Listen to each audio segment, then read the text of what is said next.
Teacher talking sports, what it does, what it do, how we live in. Last offseason, the Minnesota Vikings had a rather difficult decision. Should they bring back quarterback Kirk Cousins, who had some productive seasons with the Vikings, but his season ended prematurely last year as he tore his Achilles? Well, they decided to move on as he signed with the Atlanta Falcons. The Falcons agreed to a 4-year, $180 million deal with Cousins. 100 million of that guaranteed. Of course, the Vikings pivoted by signing Sam Darnold to a 1-year deal and then selecting JJ McCarthy in the first round. McCarthy, of course, got hurt, and Sam Darnold has the Vikings playing stellar football, one of the biggest surprises in the league, 12-2. Seems like they made the right decision to move on from the 36-year-old Cousins. But the Falcons not only signed Cousins to that big deal, but they surprised almost every draft pundit when they selected Michael Penix Jr. with the eighth overall pick in the draft. Kirk Cousins and his agent were basically both uh, said that they were in complete shock that the Falcons decided to go that route rather than give him help to help the Falcons.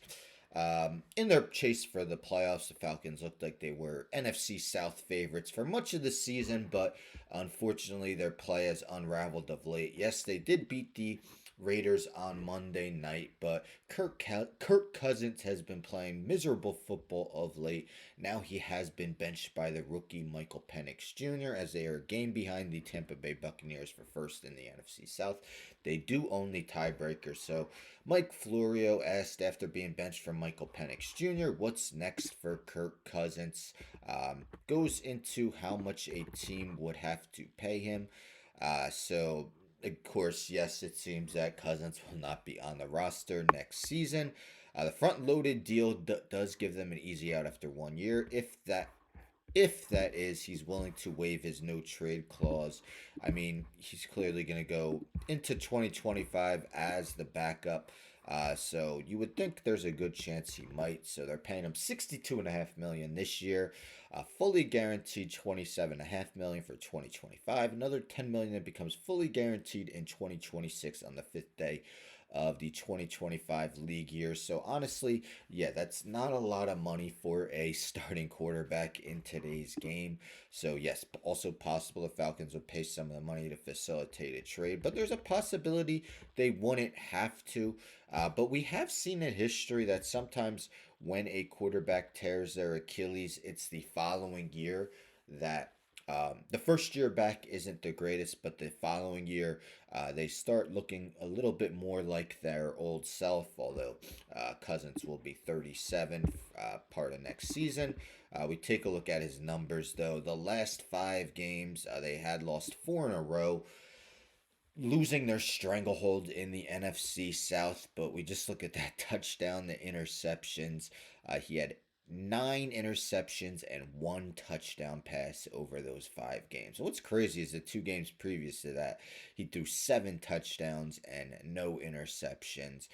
But Kirk Cousins really has struggled of late, and the Falcons no longer are in the driver's seat of the NFC South.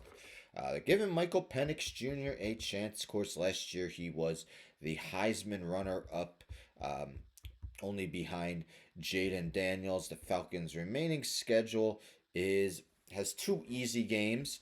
This Sunday they are home against the Giants. The final week of the season they're home against the Panthers. In between that, a more challenging game against, and again, Jaden Daniels and those Washington Commanders. Falcons will be on the road, so unless Penix were to get hurt, let's hope he doesn't, it would be a matchup between the top 2 quarterbacks in last year's Heisman Trophy voting. So my question is, do you think Kirk Cousins will be a starting quarterback in the NFL in week 1?